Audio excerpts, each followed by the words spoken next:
Hello viewers, welcome to another video. तो आज की वीडियो में हम पार्ट 3, जैसा कि आपको पता है कि फिजिक्स का पोर्शन सॉल्व करेंगे। लेकिन पिछली वीडियो में हमने जो है ना वो केमिस्ट्री का और बायोलॉजी का पोर्शन पहले ही सॉल्व कर लिया है। तो आज की वीडियो फिजिक्स और इंग्लिश के ऊपर ही होगी। तो स्टार्ट करते हैं अपने फर्स्ट MCQ से। फर्स्ट ही MCQ थोड़ा सा ट्रिकी और जो है ना थोड़ा सा इंटरेस्टिंग है।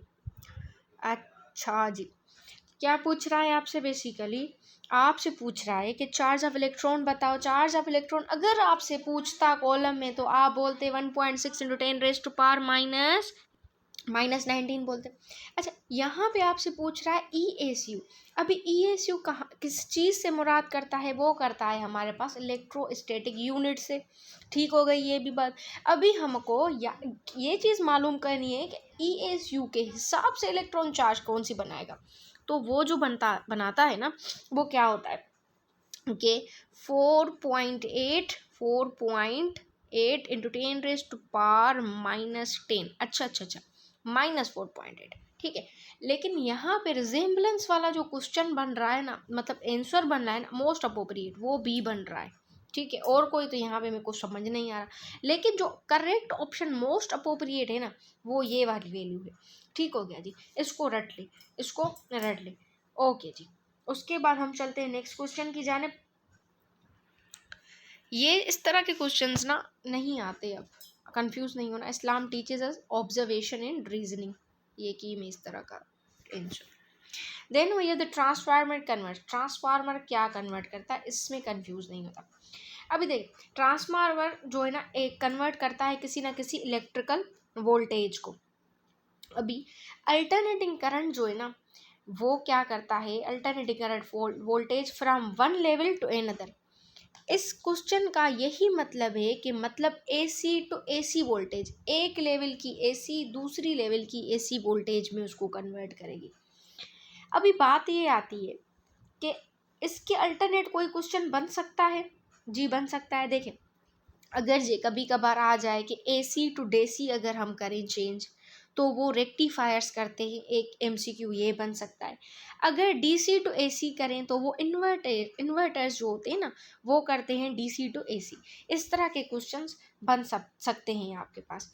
उसके बाद जो AC टू AC ट्रांसफॉर्मेशन होती है ना, एक लेवल से दूसरी लेवल तक, वो होती है हमारी पावर डिस्ट्रीब्यूशन में, या जब जहाँ पे ग्रिड लाइंस होती है ना, ट्रांसमिशन करती हैं हमारे पास पावर की, उस हिसाब से। या जो हमारे पास कोई मशीनरी हो, इंडस्ट्रीज़ में जो मोटर्स वगैरह इस्तेमाल करते हैं, उनमें भी ये AC to AC voltage transformer convert करता है। ठीक हो गया जी, कंफ्यूज नहीं होना। इस तरह का क्वेश्चन पूछे जा सकते हैं मोस्ट अप्रोप्रिएटली, ध्यान दीजिएगा। देन वही है, ऐसा ही क्वेश्चन अभी नीचे आया हुआ है कि वो बताएं जो AC टू DC करें, तो उसको हम क्या बोलते हैं? AC to DC। We know already it is said to be the rectifiers. Then हमारे पास क्वेश्चन नंबर 5 क्या बोलता है? क्वेश्चन नंबर 5 को हम देख लेते हैं। वो बोल रहा है when the velocity changes from U to V in time taken is t, the average velocity will be initial to final. U जो होता है ना, वो मोस्ट प्रोबेबली जो होता है ना, वो हमेशा क्या करता है, वो हमेशा इनिशियल को शो करता है, और जो हमारे पास वी होती है वो फाइनल को शो करती है। इसका जो करेक्ट ऑप्शन बनेगा ना आपके पास, वो बनेगा option number C, initial minus final divide by T. Average हम इसी तरह से निकालते हैं, इसको ज़्यादा एलाबोरेट करने की क्या नीड है। उसके बाद है what will be the current when the resistance is 10 and the potential difference is 120। Simple सी बात है, आपको क्या मालूम करना है? करंट मालूम करना है। करंट की इक्वेशन लगाएं, आपको समझ आ जाएगी बात। अच्छा, तो इस वाले क्वेश्चन का जो करेक्ट ऑप्शन है ना, वो करेक्ट ऑप्शन अकॉर्डिंग टू की जो है वो 12 एम्पियर है। ठीक है, कौन सी इक्वेशन से करना आप? 1R divide by B divide by R। ठीक है, यूनिट्स को कन्वर्ट करना आपको आता है, मैं नहीं कर रही। उसके बाद the power of X rays increase with increase in power of, जो एक्सरेज होती है ना वो इंक्रीज होती है जिस तरह से हमारी फ्रीक्वेंसी बढ़ेगी ना, उसी वक्त हमारी जो है ना एक्सरेज की पावर भी बढ़ेगी। The distance between 2 points of stationary strings is, distance क्या होता है स्टेशनरी स्ट्रिंग्स के बीच में, तो उसको हम बोलते हैं 2 points of stationary string distance is said to be the node. Then we have node का करेक्ट ऑप्शन है, ठीक है। Then we have the next question, if increase the volume double the density will be, density और volume क्या होता है inversely proportional. अगर जी आप वॉल्यूम को डबल कर रहे हैं, वॉल्यूम को डबल कर रहे हैं तो डेंसिटी आपकी क्या हो जाएगी, हाफ हो जाएगी, सीधी सी बात है। लेकिन अगर की देखें हम तो की में दिया गया है कि डेंसिटी भी हमारी डबल हो जाएगी, ऐसा तो हो नहीं सकता ना, हाफ हो जाएगी, because D is equal to mv mass divide by volume, you know very well, ठीक है जी। उसके बाद which of one of the following can be polarised, कौन सा जो वॉल्यूम है ना वो पोलराइज्ड है, तो वो साउंड होता है या अल्ट्रासाउंड होता है या A और B बोथ। तो ये थोड़ी सी MCQ पॉइंट्स याद करें कि साउंड वेव्स जो होती है वो मैकेनिकल वेव्स हैं, ठीक है, वो मीडियम में प्रोपगेट करती हैं, और साउंड वेव्स जो हैं ना वो ही पोलराइज्ड वेव्स होती हैं, ठीक है। और उसके बाद हमारे पास जो लॉन्गिट्यूडनल वेव्स होती है और जो मैकेनिकल वेव्स होती है ना, लॉन्गिट्यूडनल और मैकेनिकल, वो हमारे पास नॉन पोलराइजेबल होती है, क्योंकि उनमें साउंड और अल्ट्रासाउंड वेव्स होती हैं। जहाँ पे भी साउंड और अल्ट्रासाउंड दोनों इस्तेमाल हो तो वो नॉन पोलराइज, अगर जो सिर्फ साउंड है तो वो पोलराइज्ड होती हैं, ठीक हो गया जी। Then we have the 10 gram of water is heated through the 50 degree, how much heat is required. अच्छा, तो इसका जो 11 वाले का करेक्ट ऑप्शन है ना वो है 150 कैलोरी, ठीक है। अभी आप पहले खुद सॉल्व करें, अगर जो नहीं हो रहा तो वीडियो रिज्यूम करके फिर देखें, ठीक है।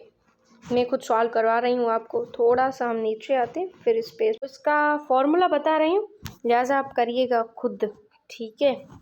Practice makes the man perfect, वो वाली बात। Q is equal to M C delta T, delta T is the temperature, ठीक है, ये फॉर्मूला है आपके पास। चले हम अभी ऊपर, तो ये देख लीजिएगा, ठीक हो गया जी।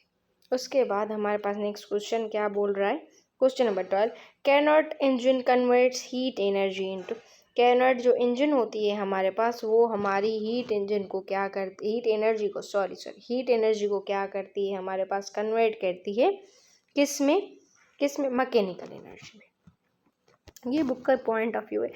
ये भी बहुत इंपॉर्टेंट क्वेश्चन आया हुआ, क्वेश्चन बहुत बार आया हुआ है, डाउ हो जिना हो सबकी टेस्ट में ये क्वेश्चन आता ही आता है। Electric flux is the scalar quantity, ये क्वेश्चन रिपीटेटिव क्वेश्चन है ये, ठीक है। तो unit of the potential different, ये भी रिपीटेटिव क्वेश्चन है हमारे पास, वोल्ट होता है, वोल्ट होता है, ये भी रिपीटेटिव है। Rate of flow of charges, ये भी रिपीटेटिव क्वेश्चन है हमारे पास, फ्लो ऑफ चार्जेस को हम करंट बोलते हैं, ठीक हो गया जी। उसके बाद conductor with zero resistance, zero resistance अगर किसी भी कंडक्टर में हो तो उसको हम क्या बोलेंगे, प्योर कंडक्टर, सिंपल केमिस्ट्री का क्वेश्चन है ये भी, सिंपल सा। उसके बाद मैग्नीट्यूड न्यूक्लियर फोर्स इज, हमारे पास वो होता है ह्यूग नहीं ह्यूज होता है, ह्यूज, लेकिन यहाँ पे आपका ये जो है ना ये इतना ज़्यादा इम्पोर्टेंट नहीं है, लेकिन मैग्नीट्यूड ऑफ फोर्स जो होता है वो ह्यूग या ह्यूज होता है, ठीक है जी। उसके बाद X rays are used in, ये बहुत important question, repetitive question, most repetitive question, तो ये होता है हमारे पास फोटो इलेक्ट्रिक एमिशन में। उसके बाद ये भी बहुत ही ज़्यादा इंपॉर्टेंट, दोनों क्वेश्चन बहुत ही ज़्यादा इंपॉर्टेंट कि horse power is a unit of, horse power किसका यूनिट है, किसका यूनिट है, एनर्जी का। 1 horse power is equal to कितने के, 746 वाट, ठीक हो गया जी, लिखती जाऊँ। 1 HP इज इक्वल टू 746 क्या चीज़, वाट, ठीक हो गया जी। Then we have the cross product of moment arm and force is, cross product किसकी, मोमेंट आर्म की और फोर्स की। इसका जो करेक्ट ऑप्शन है ना वो होगा तो टॉक ही, लेकिन की के हिसाब से इम्पल्स है, इम्पल्स तो हो नहीं सकता ना, ठीक है। तो की में बहुत सारे मिस्टेक्स हैं, इस तरह से नहीं कीजिएगा कि सारी बातें रट लें। इंग्लिश भी साथ साथ हम कर लेते हैं ताकि इसके लिए नेक्स्ट वीडियो ना बनानी पड़े हमें। तकरीबन 5 क्वेश्चन, हाँ जी 5 क्वेश्चन से डन कर लेते हैं ताकि ये एक पास पेपर हमारा कंप्लीट हो जाए। अच्छा, पोसेसिव जो वर्ड है ना, वो टिपिकली ना एक इमोशन को बयान करता है, एक एटीट्यूड को, एक हैप्पीनेस को, जॉयनेस को। तो इसका जो करेक्ट ऑप्शन बनेगा ना वो हैप्पी बनेगा। ठीक हो गया जी। उसके बाद teacher said to him open your book. Teacher ने तो उसको बोला कि अपने बुक खोलो। अभी टीचर ने उसको एडवाइस दी, उसको रिक्वेस्ट की, उसको बताया या उसको ऑर्डर किया, ये आप खुद कॉमन सेंस लगाए ना। तो अगर कोई टीचर हमें पढ़ा रहा है तो वो तो हमें ऑर्डर ही करेगा ना कि भाई अपने बुक्स खोलो, ऐसा तो नहीं बोलेगा। अच्छा कहाँ पे थी मैं, कि बोल रहा था कि टीचर कभी ऐसा तो नहीं बोलेगी ना बच्चों बुक्स ओपन करोगे या नहीं, ऐसा तो नहीं बोलेगी ना। या ऐसा तो नहीं बोलेगी बच्चों ओपन करो नहीं तो मैं नहीं छोड़ूंगी आपको। टीचर आपको ऑर्डर करेगी बच्चों आपको बुक्स खोलने हैं क्योंकि आप पढ़ने आए हो। टीचर ऑर्डर ही कर सकती है। तो इसका जो करेक्ट ऑप्शन है वो हो। तो इंग्लिश लॉजिकल रीजनिंग ऐसे क्वेश्चंस होते हैं जो कॉमन सेंस वाले क्वेश्चन। एक सेशन हम ऐसा करेंगे कि लॉजिकल रीजनिंग पूरी करेंगे सॉल्व, फिर उसमें नंबरिंग भी हो, काउंटिंग्स भी हो, या रिलेशंस की लॉजिकल रीजनिंग भी करेंगे। वो आप कमेंट सेक्शन में बताना कि कौन सा डे चूज़ करें ताकि आपको एक टाइमिंग भी परफेक्ट मिल जाए और इसी दिन में वीडियो भी अपलोड कर दूँ। तकरीबन सारे उसमें कंडीशंस आपको बताए जाए, लेकिन सजेशन आप देंगे कमेंट सेक्शन में। Then we have the next third question कि माई डॉटर वॉज ड्राइविंग। अच्छा, the car is driven by my daughter. The car was driven by my daughter. The car was being driven by my daughter. The car is being driven by my daughter. अच्छा, इस question के ना दो चीज़ें सही है।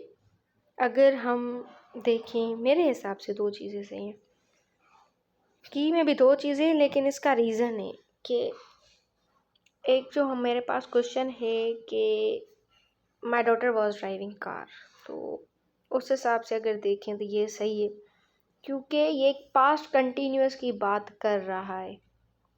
Okay हो गया, और ये एक एक्टिव वॉइस है, सिंपल।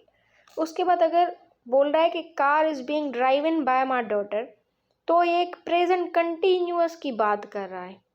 तो अगर सेंटेंसेस तो दोनों सही हैं और कंडीशंस भी दोनों सही हैं, और यहाँ पे जो ग्रामेटिकल पॉइंट ऑफ व्यू है ना वो भी बिला शक दोनों में सही है, दोनों की आइडेंटिफिकेशन भी सही है।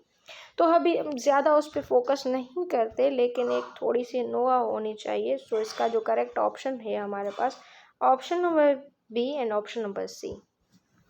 ठीक है, उसके बाद ही said dash, did not speak, did not spoke, did not spoke, don't spoke। क्या हम बोलते हैं? He said don't speak, बात मत करो। ठीक हो गया।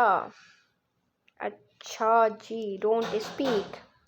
अच्छा, इसके दो वेज बन सकते हैं। अनसुइटेबल तो मैं बता रही हूँ, ठीक है, उसकी टेंशन ना ले। अनसुइटेबल जो है ना वो तो हमारे पास जी इट्स ही है, लेकिन किस तरह से क्वेश्चन, मतलब इसका किस तरह से अप्रोप्रिएट बन सकता था वो भी तो आपको पता चले ना।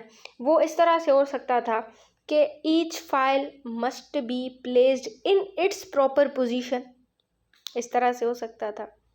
या इस तरह से हो सकता था कि file must be placed in their proper positions. थोड़ी सी ग्रामेटिकल मिस्टेक्स होती हैं, लेकिन आपको ट्रिकी करके वो देते हैं। तो ये था हमारा फिजिक्स और इंग्लिश का portion. If you like this video please like share and subscribe this channel. तब तक के लिए thank you for watching this video. Stay tuned for next videos and updates.